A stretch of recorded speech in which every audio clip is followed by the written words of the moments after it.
খুবই অদক্ষ আমি এই ব্যাপারটাতে, এই যে সুন্দর করে কুচি কুচি করে কাটাকুটিতে খুবই অদক্ষ। ও 4-5 দিন আগে একটা বাঁধাকপি নিয়ে আসছে, এটাকে এখনও কাটি নাই, রান্নাও করি না। আজকে ভাবলাম এটা কাটি, রান্না করি, কাটলেই রান্না করা হবে। ফাঁকে আমার জন্য একটু চা করে নিছি। এইখানে বাঁধাকপিটা হচ্ছে ঘন্ট করার জন্য এইভাবে কাটছি, আর 4 পিস টুকরা করছি, ওইগুলো হচ্ছে বড়া করব।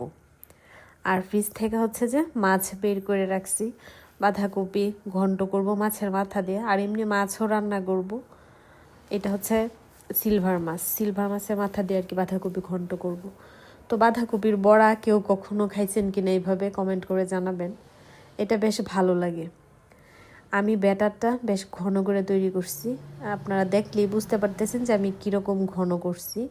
সুন্দর করে সময় নেওয়া ভালো করে ব্যাটার মাখাইতেছি বাঁধাকপিটাতে। আমি হচ্ছে অনেকেই আছে এইভাবে বড়াটা করলে সুতা দেয়া বাঁধাকপিটাকে পেঁচায় নেয়, অথবা কোনো শলা টলা বা টুথপিক এইগুলা দেয়া ভিতরে গেঁথে দেয়, কারণ হচ্ছে পাতাটা যেন না ছুটে এর জন্য। তো আমি এই দুইটা থেকে কোনোটাই করছি না, এর জন্যই আমি ব্যাটারটা ঘন করে দিচ্ছি যেন পাতাগুলা না ছুটে আর কি। এই ফাঁকে চাটা খায় নিলাম। এই যে দেখেন আমার বাঁধাকপির পাতা একটুও ছড়ায় নাই আর একটুও ছুটে নাই, খুব সময় নিয়ে আমি এই বড়াগুলা করছি।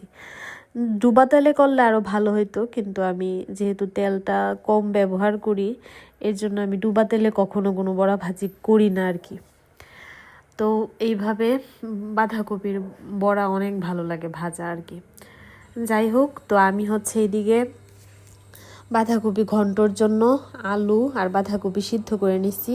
এখানে হচ্ছে আদা কাঁচামরিচ বাড়ছি, আর এটা বাঁধাকপি ঘন্টটাতে নামানোর আগে আর কি এলাচি দারুচিনি বাটা দিব, ওইটা বাটায় বাড়ছি। তারপর কারেন্ট চলে গেছে, এই রান্নাটার আর ভিডিও করতে পারি না আর কি, ঘন্টটা যে রান্না করছি।